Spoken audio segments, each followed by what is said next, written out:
It is a crisp winter night in Milan in 1896. The lights are low, the orchestra breathes, and on stage, 4 young men shiver in their attic apartment. They burn manuscripts to keep warm. They joke about poverty, and then, almost by chance, love enters in the form of a girl with a candle and a soft knock at the door. Her name is Mimi, and in that moment, an opera is born that will break hearts for more than a century. The composer is Giacomo Puccini, and the opera is La Bohème.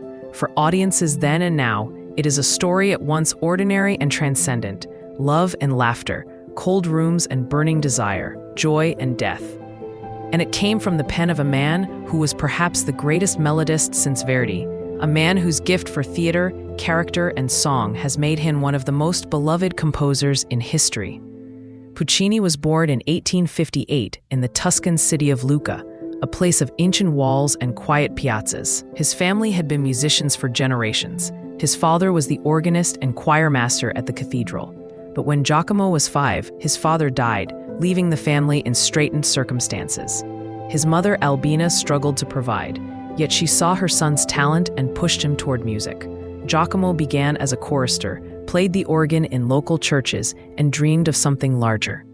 The story goes that one evening, as a teenager, he walked the long road from Lucca to Pisa, 18 miles, to hear Verdi's Aida. That performance lit a fire in him. From then on, he knew he must be an opera composer. He studied first in Lucca, then in Milan, supported by a scholarship and by the generosity of a wealthy patroness. In Milan, he encountered the bustling world of the conservatory, where Italy's musical future was being shaped. He absorbed the techniques of harmony and counterpoint. But more importantly, he absorbed the theater, the life of the city, the pulse of the stage. He wrote a graduation piece, the Capriccio Sinfonico, that already showed a flair for melody and orchestral color. Soon after came his first opera, La Ville, submitted to a competition. Though it did not win, it impressed the publisher Ricordi, who saw in Puccini a spark worth nurturing. His second opera, Edgar, was less successful, but with his third, Manon Lescaut, Puccini triumphed. Premiered in 1893, it told the tragic story of a young woman torn between love and luxury, ending in desolation on the American plains. It was an audacious choice, for only a decade earlier, Massenet had written a French opera on the same subject, but Puccini infused it with his own Italian warmth, his gift for soaring melody, his instinct for drama. The audience responded with enthusiasm, and from then on, Puccini's career rose steadily. La Bohème followed, based on Henry Morger's stories of Bohemian life in Paris. The collaboration with the librettists Luigi Illica and Giuseppe Giacoso was stormy. Puccini fought fiercely for dramatic pacing and poetic detail, but the result was magic. The opera captures not only the grandeur of love, but the texture of everyday life. The laughter in a cafe, the bustle of street vendors, the tenderness of friends. Mimi's aria, Mi chiamano Mimi, is simplicity itself, yet it touches something eternal. Rodolfo's C'è gelina manina glows with ardor. A final scene, where Mimi dies as her friends try to comfort her, remains one of the most devastating moments in opera. Next came Tosca in 1900, a thriller set in Rome, full of political intrigue, passion, and violence. In it, Puccini showed his mastery of verismo, the Italian movement that sought to depict real life with all its grit and intensity.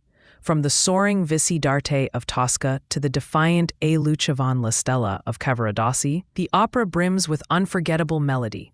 Its orchestration heightens suspense with cinematic vividness. Audiences felt as if they were living the drama themselves, caught in a story of love, betrayal, and execution.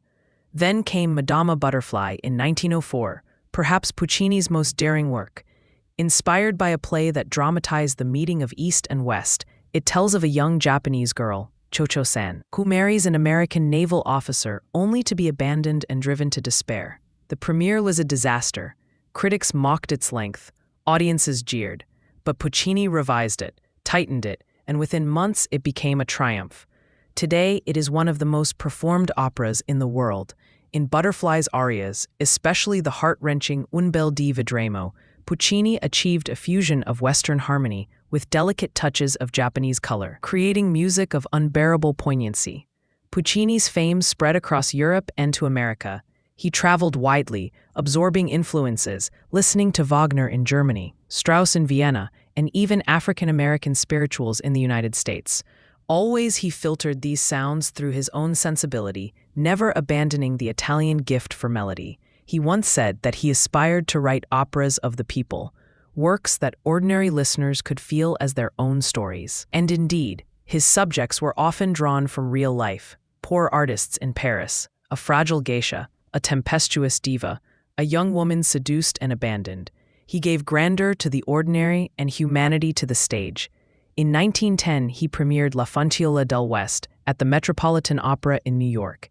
It was a Western before Hollywood had invented the genre, a tale of miners, outlaws, and love in the Sierra Nevada. Its harmonies show Puccini at his most adventurous. Influenced by Debussy and early modernism, yet always grounded in lyricism. Later he wrote La Rondine, a bittersweet romance, and the triptych Il Trittico, 3 one-act operas ranging from tragedy, Il Tabarro, to spiritual devotion, Suor Angelica, to uproarious comedy, Gianni Schicchi, whose aria O mio babbino caro has become one of the best-loved songs in the world. But Puccini's final project was his most ambitious, Turandot, an epic fairy tale set in China. In it he sought to blend exoticism with passion, cruelty with redemption. The heroine, Princess Turandot, is icy and unyielding, testing her suitors with riddles that mean death if answered wrongly. Only Calaf, with his famous aria Nessun Dorma, dares to persist, confident that love will melt her heart. Puccini labored over the score, pushing himself to new heights of orchestration and choral writing. But illness intervened. He developed throat cancer, perhaps from his lifelong smoking, and in 1924 he died before finishing the opera. At its premiere, in 1926, the conductor Arturo Toscanini stopped at the point where Puccini had laid down his pen and told the audience, "Here, the maestro died." The silence that followed was one of the most moving tributes in musical history. The opera was later completed by Franco Alfano, and Turandot entered the repertoire, crowned by Nessun Dorma, which has become an anthem of triumph, known far beyond opera houses. Puccini's legacy is immense. He wrote fewer operas than some of his contemporaries, but each is a gem, polished and dramatic, overflowing with melody. He combined the Italian tradition of bel canto with the realism of Verismo, the orchestral richness of Wagner with the clarity of his own Tuscan heritage. His music goes straight to the heart. Critics sometimes accused him of sentimentality, of pandering to popular taste, of being too theatrical. But audiences loved him then and love him still, because he captured the essence of human emotion. In his works we hear love and jealousy, faith and betrayal, hope and despair. We hear life itself. Beyond the stage, Puccini was a complex man. He loved hunting and fast cars, cigars and good food. He was not always faithful in his personal life, his affairs causing scandal. He could be irritable, stubborn, superstitious. Yet, he was also capable of deep loyalty and tenderness. In letters to friends and colleagues, he revealed his anxieties, his perfectionism, his endless struggle to match the music in his mind with the notes on the page. He was a man of contradictions, worldly yet private, successful yet insecure, indulgent yet driven. When he died, Italy mourned him as the last great opera composer in a line stretching back through Verdi, Donizetti, Bellini, and Rossini. His home in Torre del Lago, overlooking a quiet lake, became a shrine, visited by admirers from around the world, and his operas continued to travel farther still, to every corner of the globe, sung in grand theaters and small houses alike, loved by seasoned opera-goers and newcomers who may know only one aria yet feel its power. Today, in a world far removed from Puccini's Tuscany, his music remains immediate. When Mimi whispers farewell in La Bohème, when Tosca leaps to her death, when Butterfly waits for the ship that will never return, when Calaf proclaims that no one shall sleep until victory is his, these moments bypass distance and time. They strike at something universal, something eternal in the human heart. Puccini gave opera its modern soul. He was not a philosopher like Wagner, not a revolutionary like Stravinsky, not an architect of symphonies like Mahler. He was a dramatist of feeling, a poet of melody, a servant of the theater. and for that he stands among the greatest giants of music. Thank you for listening to this episode of Classical Giants, produced by Selenius Media, music by The Artificial Laboratory,